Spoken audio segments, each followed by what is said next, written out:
bienvenue à cette séance du Conseil des commissaires du 30 janvier 2019. D'entrée de jeu, je me présente, Sylvain Tremblay, vice-président de la commission scolaire, en remplacement de M. Éric Antoine, notre président, qui est absent ce soir pour des raisons professionnelles. Même chose pour notre directeur général, M. Daniel Bellemare, qui est lui aussi absent pour des raisons professionnelles. Mais je vais être très bien supporté ici par ma collègue Nancy Morin, directrice générale adjointe. Donc, comme vous le voyez, on est maintenant filmé par la TVC. Vous savez, dans le passé, on captait les séances du Conseil dans leur intégralité. C'est quelque chose qu'on avait changé il y a 2 ans. On faisait l'émission CSCV 360. Maintenant, le Conseil des commissaires a exprimé le souhait de retourner un peu à l'ancienne formule, mais on va faire ça un peu de façon hybride. Donc, pour nos séances à Buckingham, au centre administratif, les séances vont être filmées dans leur intégralité et présentées sur le site de la TVC. Pour ce qui est de nos séances à Papineauville, nous allons continuer à faire l'émission CSCV 360 pour ces séances-là. Pour des raisons techniques et de logistique, ce n'est pas possible de filmer les séances à Papineauville. Donc, on est vraiment content de cette entente-là et d'ailleurs, nous allons avoir une résolution là-dessus un peu plus tard. Donc, parole au président. Ce que j'aimerais mentionner, nous avons eu 2 démissions au sein du Conseil dernièrement, soit M. Marc-Olivier Bisson pour la circonscription de Masson-Angers-Est, ainsi que Mme Andréane Thibert, qui est commissaire parent. J'aimerais saluer nos 2 collègues qui ont évolué avec nous pendant plusieurs années. M. Bisson était avec nous depuis novembre 2014. Pour ceux qui s'en souviennent, en novembre 2014, M. Bisson a été élu à l'âge de 18 ans. Il était le plus jeune commissaire au Québec. Durant tout son mandat, il a complété son baccalauréat en droit, il a passé son barreau, et il est maintenant avocat, et c'est pour ça qu'il nous quitte. Il s'est trouvé un emploi dans la région de Québec. Donc, on lui souhaite vraiment le meilleur succès, et on le remercie pour sa contribution au sein du Conseil des commissaires. C'était un collègue très apprécié, avec, on s'en souvient, des convictions très fortes et toujours des bonnes discussions avec M. Bisson, donc on le salue. Pour ce qui est de Mme Andréane Thibert, elle était commissaire parent, très impliquée au travail bénévole au sein des différentes écoles de la région. D'ailleurs, elle va continuer à siéger sur le conseil d'établissement de l'École Saint-Laurent et sur le comité de parents. Je la salue également, c'était une commissaire très appréciée, elle était avec nous depuis octobre 2016. Donc, pour des raisons personnelles, elle doit démissionner. Mais je la remercie et au plaisir de la recroiser dans les environs, ça va me faire plaisir. Donc, merci à eux 2. Nous avons bien sûr des processus pour les remplacer. Pour ce qui est de M. Bisson, la loi nous permet de faire une nomination plutôt que de faire une élection coûteuse. Donc, il y a un affichage qui est en cours en ce moment. Au moment où vous allez voir cette émission, l'affichage va bien sûr terminer. Donc, après ça, nous allons faire choisir une personne pour remplacer M. Bisson. Et il y aura assermentation lors d'une séance ajournée le 20 février. Pour ce qui est de le poste de Mme Thibert, ce poste sera remplacé au sein du comité de parents. Donc, parmi les membres du comité de parents, ils vont se rencontrer le 7 février pour se choisir un ou une remplaçante. Cette personne-là aussi, si tout se déroule comme prévu, sera assermentée le 20 février prochain. Ensuite, il y a eu, vous savez, au cours des dernières semaines, ce que j'appellerais une petite saga au niveau des détecteurs de monoxyde de carbone. Je tiens à répéter encore une fois que malgré tout ce qui s'est dit et tout ce qui a été fait là-dessus, c'était déjà prévu qu'on installe des détecteurs de monoxyde de carbone dans nos établissements. On va bien sûr procéder. En fait, on a décidé un peu d'accélérer un peu le pas afin de s'assurer de la sécurité de notre personnel et de nos élèves. Donc, tel qu'il avait été mentionné par notre président dans les médias au cours de dernières semaines, nous allons installer des détecteurs de monoxyde de carbone dans tous nos établissements avant la relâche du mois de mars. Donc, on est très content d'annoncer ça. Lui aussi, juste pour vous rassurer aussi là-dessus, dernièrement, nous avons fait une lecture de toutes nos chaufferies et les taux de monoxyde de carbone étaient à 0 partout. Donc, c'est excellent. Ensuite, j'aimerais vous inviter le 12 février prochain à la conférence de presse pour le rendez-vous pan-québécois de secondaire en spectacle, ce qui est un peu qu'on appelle un peu la grande finale de secondaire en spectacle au niveau du Québec. Donc, cette année, c'est avec une grande fierté que c'est dans nos murs que ça va se passer. Je ne me souviens plus du chiffre, mais je pense qu'on va accueillir quelque chose comme 800 ou 900 élèves à travers le Québec. Donc, ça va être un très grand événement. Donc, la conférence de presse pour un peu partir cet événement sera le 12 février prochain à 11 h à la salle Desjardins. Donc, ça va me faire plaisir d'y être et j'espère de vous voir en grand nombre ainsi que certains de mes collègues. Donc, ça couvre un peu la parole du président. Ensuite, parole au public. Est-ce qu'on avait, M. Bellavance, quelqu'un qui s'est annoncé? Donc, parfait. Parole au commissaire. J'ai M. Ménard. Oui, Monsieur le Vice-président, deux petits points que je voulais porter à votre attention, à l'attention aussi de notre public. Depuis quelques années, lors du marathon canadien de ski de fond, on sait que les écoles du territoire, les écoles de toute la région seront sollicitées. Alors, hier, je suis passé à rencontrer le comité organisateur qui m'a donné un préambule par rapport aux inscriptions. Alors, au niveau du nombre de jeunes qui est attendu, au-delà de 400 jeunes, dont la majorité sont de notre territoire. Et ce que je peux vous dire, c'est qu'il y a une belle effervescence dans les écoles pour préparer ça et faire en sorte que les parents également collaborent de près, à faire en sorte que cette activité-là, je trouve qu'elle est très valable parce qu'elle s'inscrit dans notre plan d'engagement vers la réussite. On sait que l'enjeu numéro 7, si je ne me trompe pas, c'est numéro 7, on parle beaucoup de l'importance de développer les saines habitudes de vie. Et le marathon canadien, nos jeunes y participent avec la collaboration des parents, le milieu scolaire. Donc, c'est une belle façon de motiver nos jeunes et de les faire participer activement dans tous les sentiers. C'est les sentiers officiels du marathon que les jeunes vont emprunter, soit dans le secteur de Montebello et des environs. L'autre petite chose que je voulais mentionner rapidement, j'avais parlé ici, comme porte-parole, un petit peu là, de la MRC au niveau du comité qu'on appelle de persévérance et de réussite éducative. J'avais mentionné que le comité avait préparé une demande pour la table d'éducation Outaouais, pour aller chercher du financement, pour mettre de l'avant un certain nombre de projets qui sont menés par un certain nombre d'organismes dans le milieu. On a quelqu'un à l'interne ici de la commission scolaire, Mme Labonté, qui siège au niveau des ressources éducatives. Alors, il y a une belle complicité qui s'établit dans le milieu pour aller chercher la collaboration de tous les partenaires, du moins qui œuvrent dans le secteur volet jeunesse. Et la demande a été retenue par la table d'éducation d'Outaouais. Il y a 52 000 qui vont être injectés, qui vont permettre à un certain nombre d'organismes, comme SAJO, La Plume, le CNPN, Avenir d'enfants, j'en nomme quelques-uns, qui vont avoir un financement particulier venant de la table d'éducation d'Outaouais pour justement continuer à favoriser la réussite chez nos jeunes et en même temps essayer de contrer un peu le décrochage scolaire en les motivant davantage à aimer l'école et à être soutenus par un bon nombre de partenaires dans le milieu. Alors, je trouve que c'est une belle initiative parce qu'on sait qu'au niveau de notre commission scolaire, le plan d'engagement dans la réussite, il fait beaucoup référence. On dit que c'est important que le milieu prenne en main la réussite des jeunes. Et je pense qu'on a là un beau projet concret pour actualiser cet objectif-là. Parfait. Bien, merci beaucoup, M. Ménard. C'est une excellente nouvelle de prendre ce financement de la table de développement. Puis la demande se fait présentement pour reconduire un autre projet pour l'année prochaine. Excellent. Merci beaucoup. Quelqu'un d'autre voulait prendre la parole au commissaire? Non? Merci. Ensuite, adoption de l'ordre du jour. Donc, est-ce que j'ai un proposeur pour l'adoption de l'ordre du jour? M. Daou. Rapport des présidences des comités du Conseil des commissaires, je pense qu'on n'en a pas à présenter ce soir.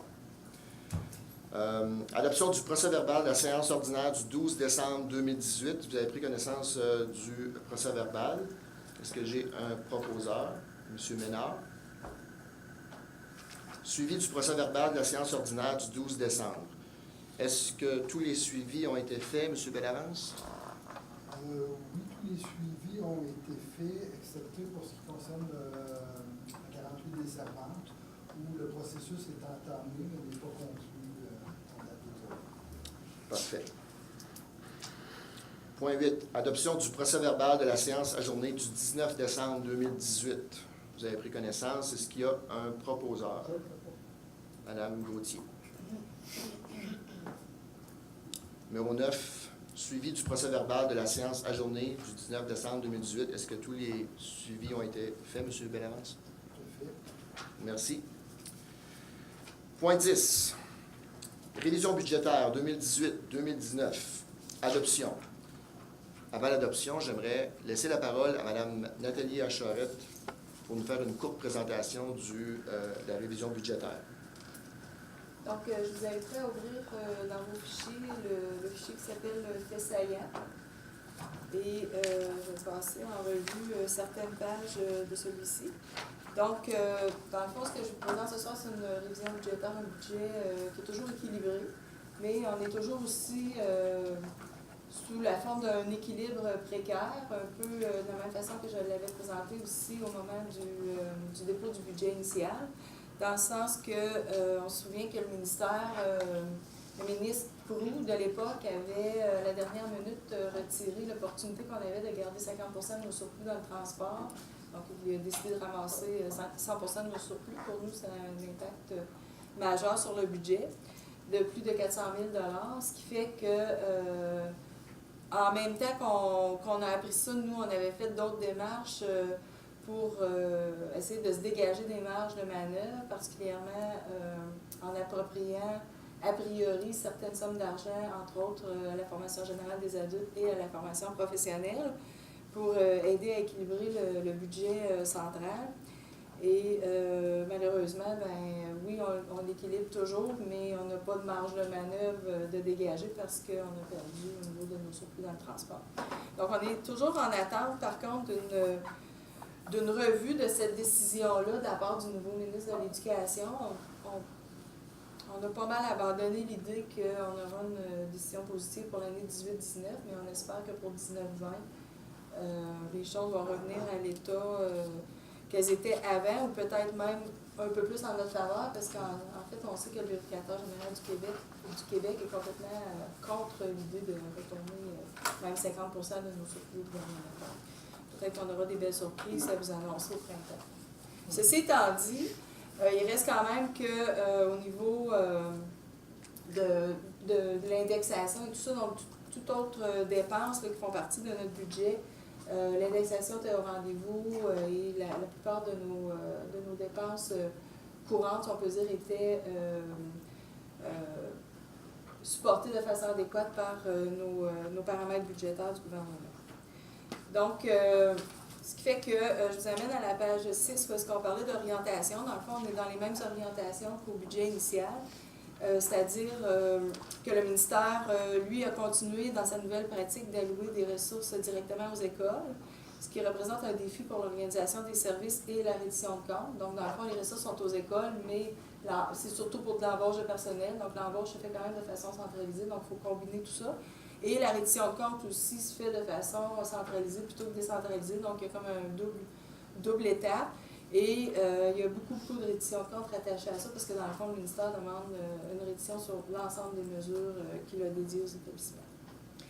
Les décisions budgétaires ont été prises en tenant compte du nouveau plan d'engagement vers la réussite de la commission scolaire au cœur des vallées, particulièrement par la poursuite du déploiement et de l'harmonisation de pratiques pédagogiques modèles. Les budgets nécessaires à la mise en place des pratiques gagnantes des commissions scolaires efficaces sont également inclus. Et ce budget permet à la commission scolaire au cœur des vallées de se doter d'une organisation performante, tant au niveau pédagogique qu'administratif, afin de se positionner parmi les 35 meilleurs d'ici 5 ans.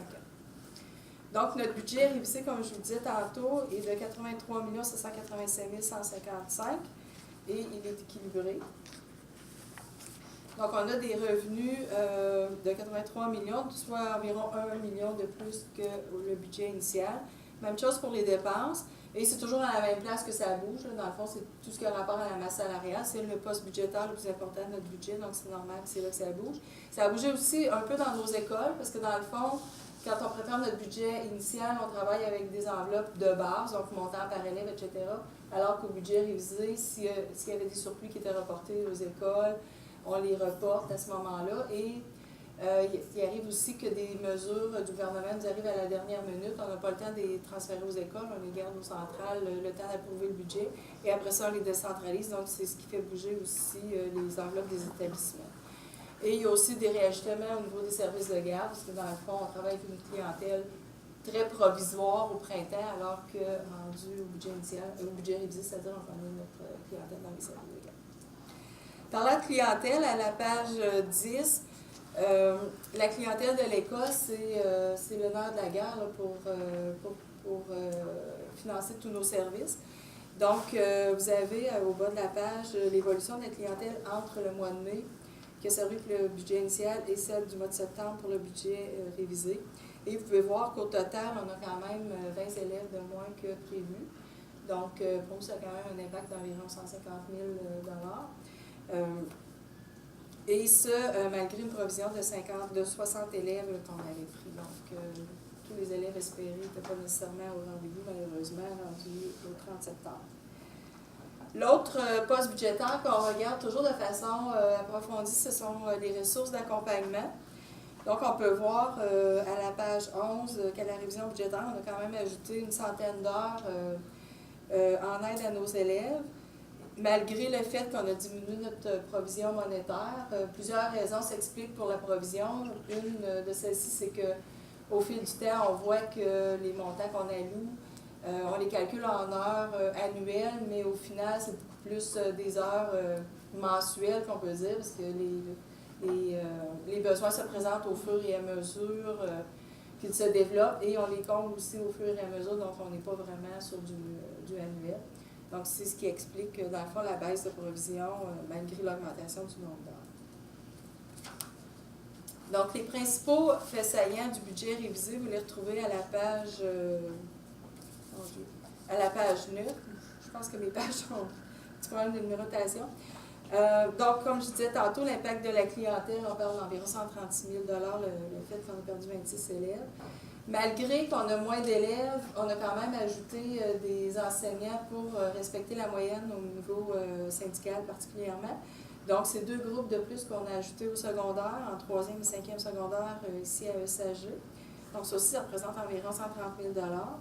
Il y a eu aussi l'ajout d'un poste d'analyste au service des ressources humaines, qui est budgété à 0 parce qu'une partie de ce budget-là provient de l'insertion professionnelle.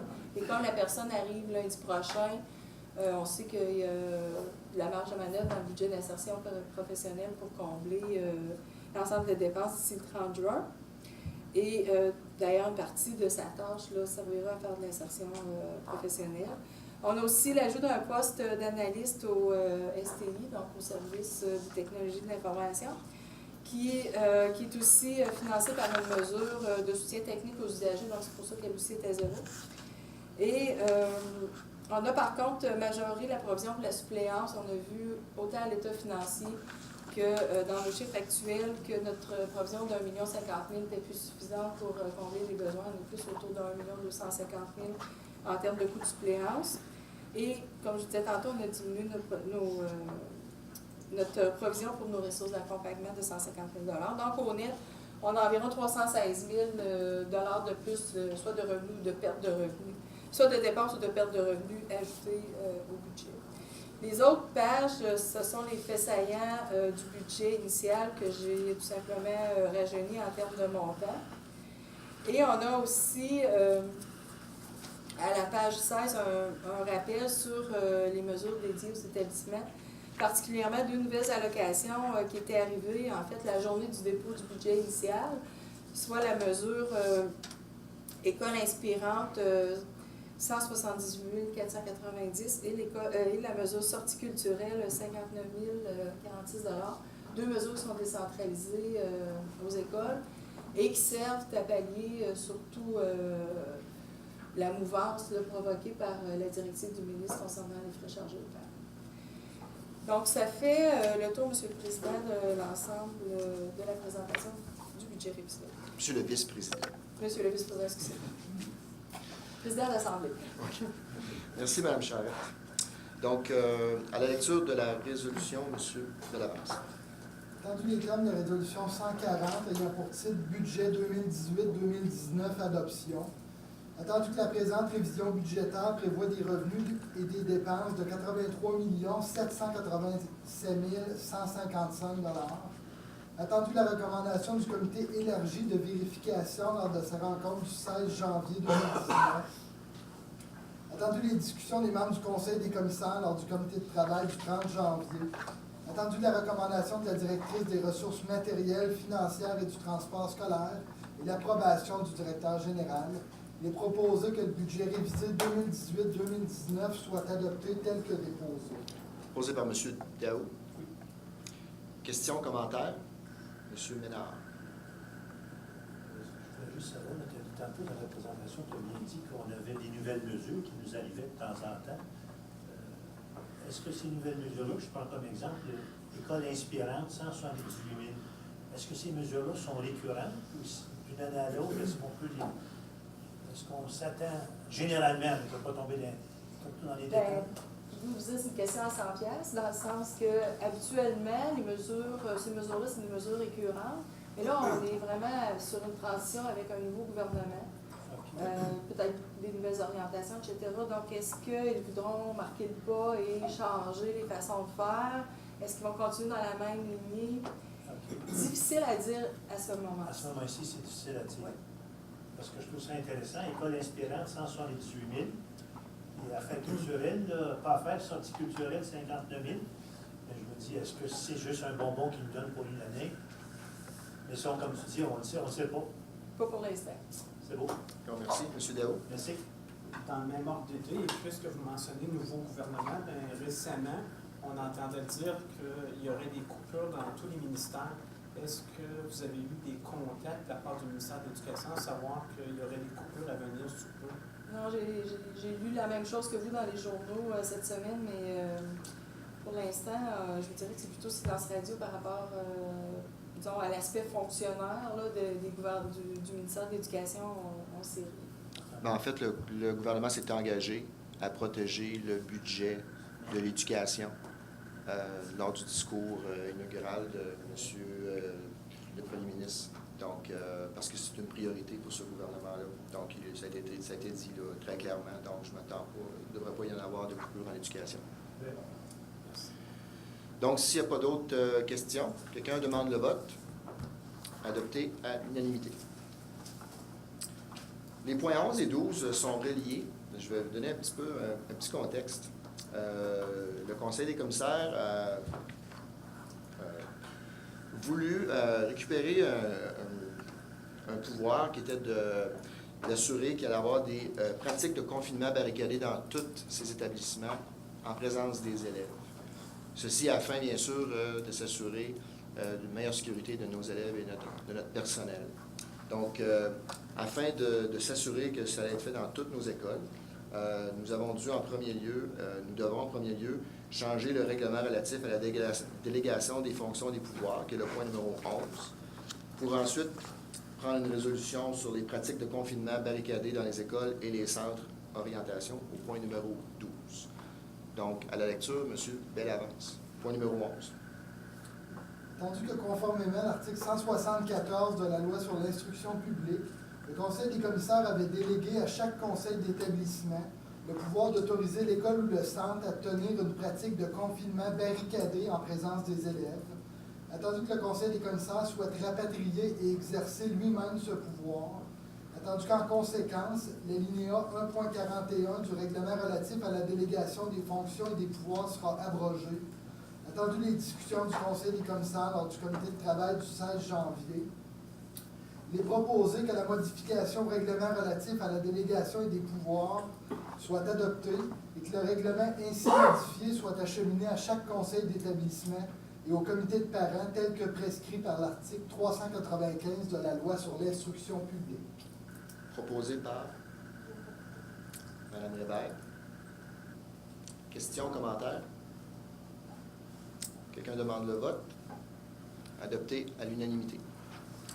Au point 12, pratique de confinement barricadée dans les écoles et les centres orientation, M. Bellavance.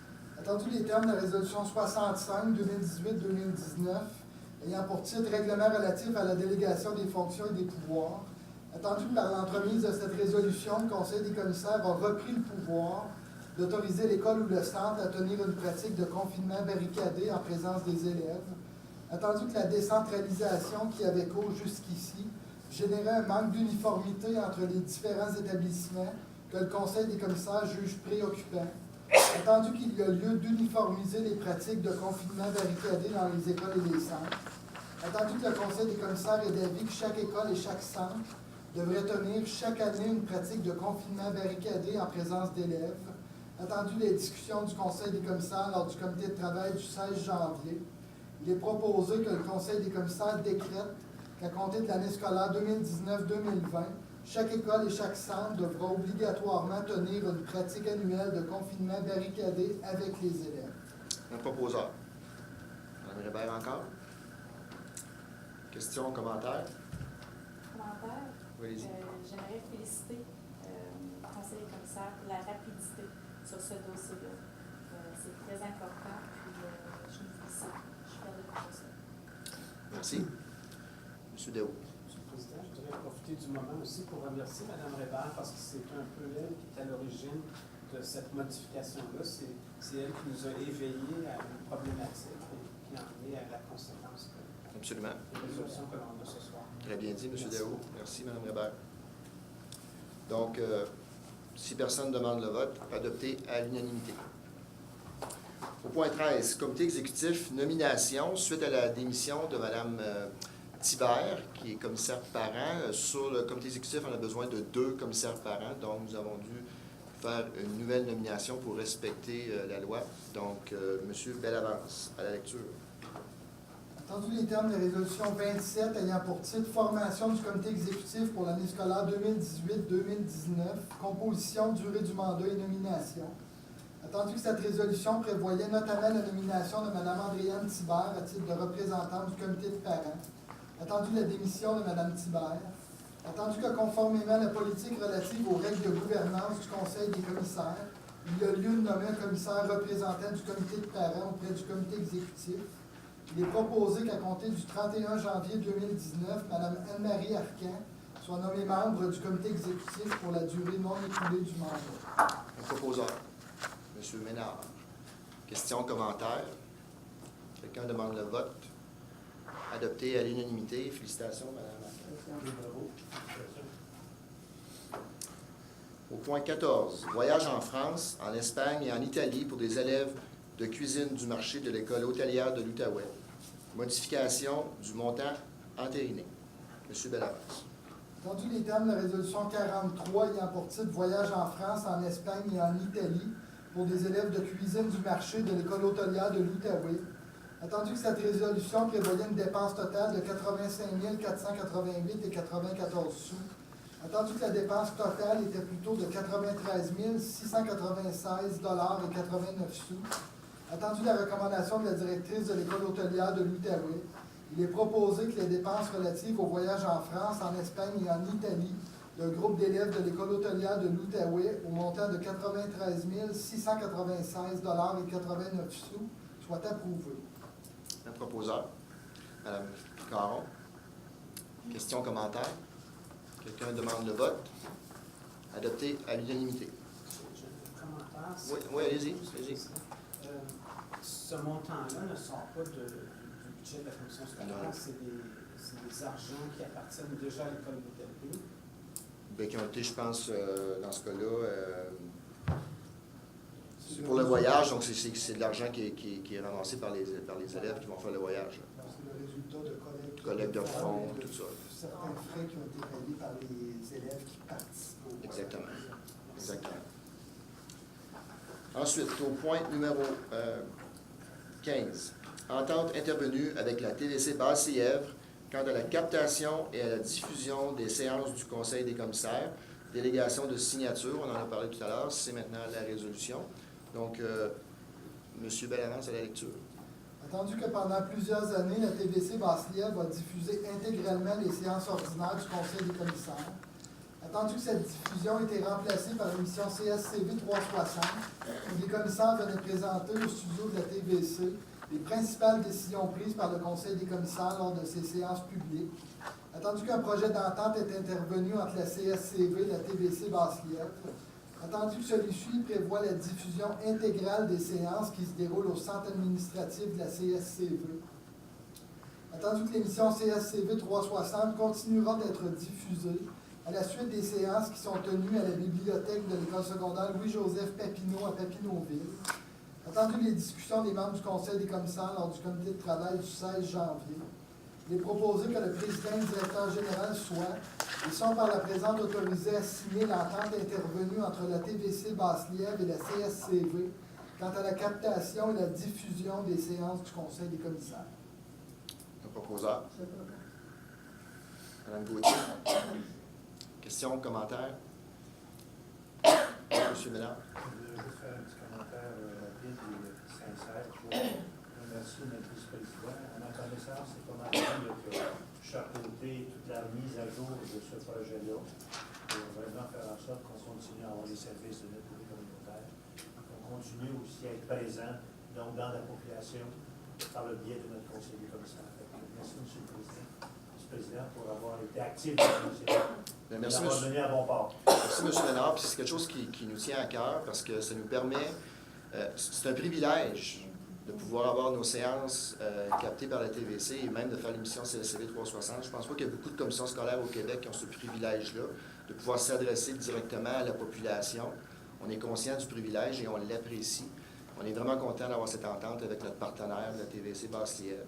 Donc, je remercie mes collègues aussi d'avoir accepté qu'on revienne un modèle hybride, mais quand même, je pense que ça va être intéressant de faire ça avec l'émission puis aussi les captations à Buckingham. Donc, merci. Est-ce qu'il y avait d'autres commentaires?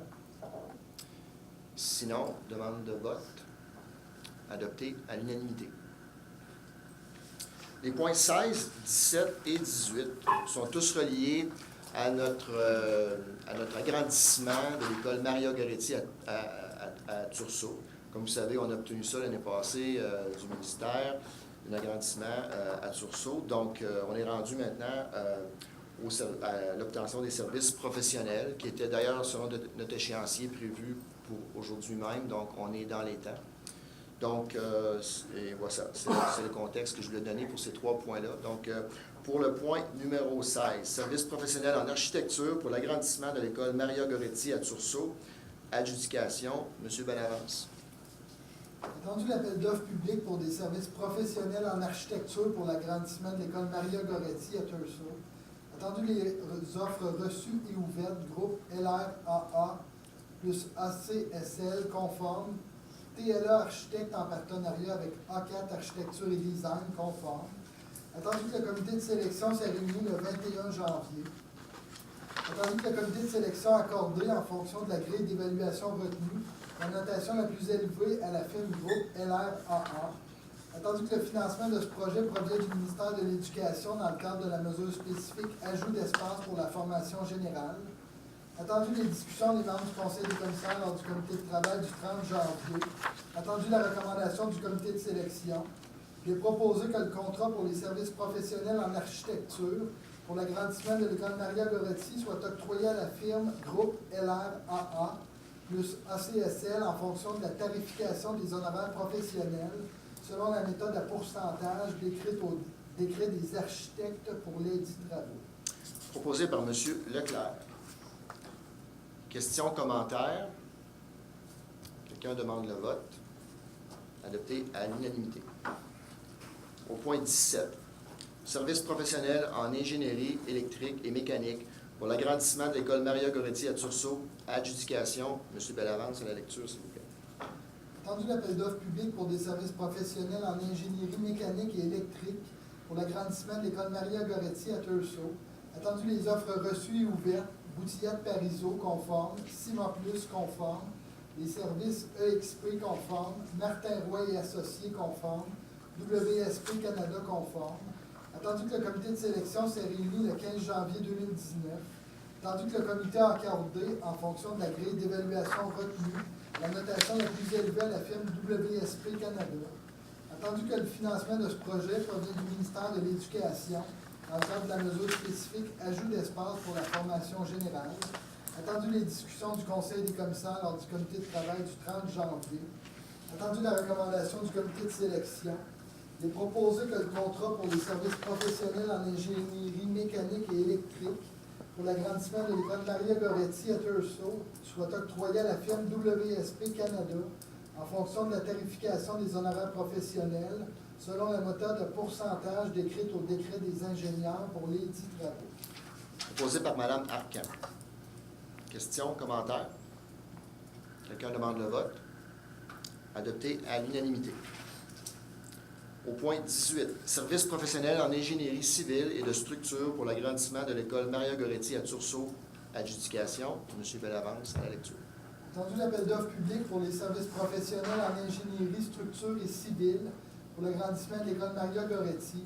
Entendu les offres reçues et ouvertes, Ciment Plus conforme, les services EXP conformes, WSP Canada conforme, GBI Expert Conseil conforme, partenariat OG et Quadrivium plus Dumont conforme.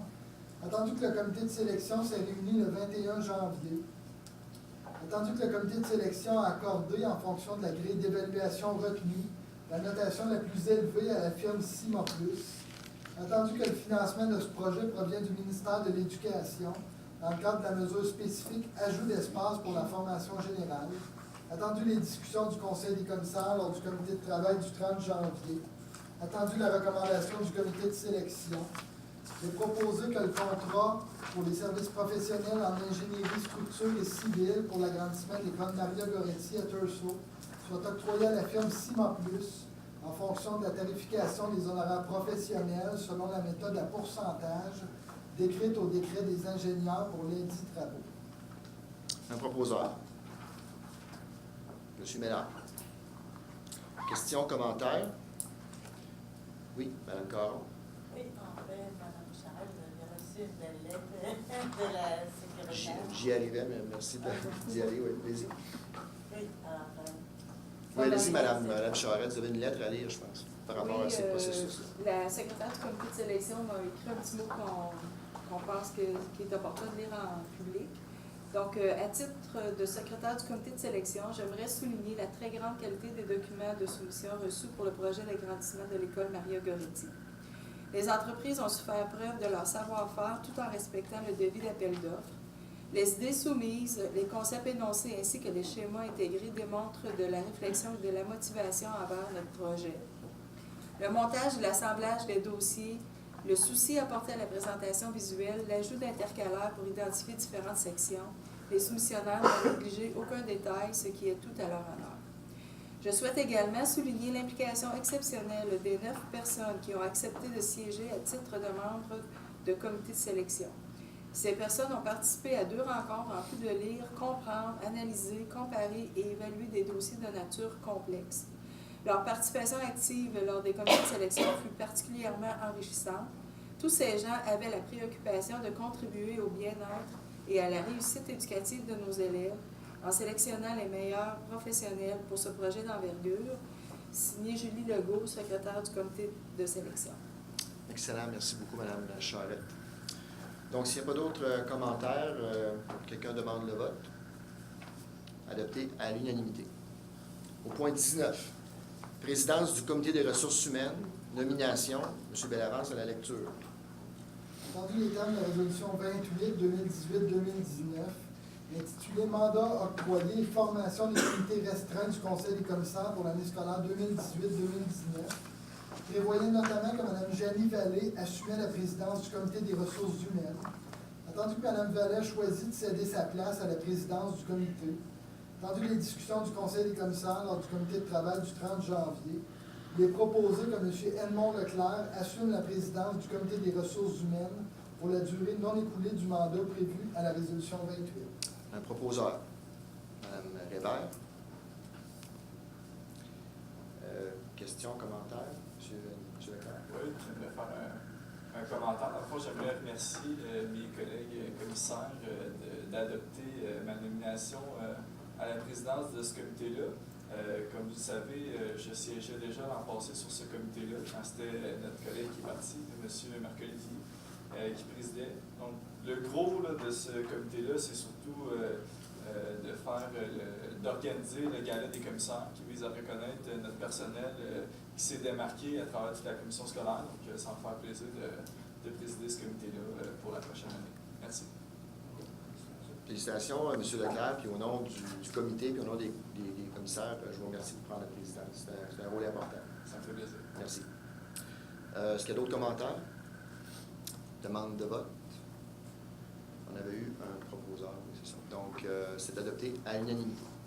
À ce moment-ci, nous arrivons à l'ajournement. Avant de procéder à l'ajournement, pour le bénéfice de la TVC Basse-Lièvre et de nos amis des médias, je veux juste mentionner que le 20 février, nous allons, bien sûr, ajourner au 20 février. Il y a quand même des sujets importants qui vont être discutés lors de cet ajournement. Je l'ai mentionné tantôt, il va y avoir la sermentation des nouveaux commissaires, si tout se déroule comme prévu. Il va y avoir aussi la séance publique d'information relative au rapport annuel 2017-2018, qui est un moment important pour notre commission scolaire, le rapport annuel. Et puis, entre autres choses aussi, il va y avoir la présentation de la politique concernant l'alcool, les drogues et les médicaments au sein de notre commission scolaire et plein d'autres sujets. Donc, je vous invite, les gens des médias et aussi la TVC Basse-Lièvre à revenir pour faire la captation de cette séance-là, parce que ça va être une séance importante. Donc, à ce moment-ci, je demanderai un proposeur pour l'ajournement de la séance au 20 février, Mme Saint-Louis.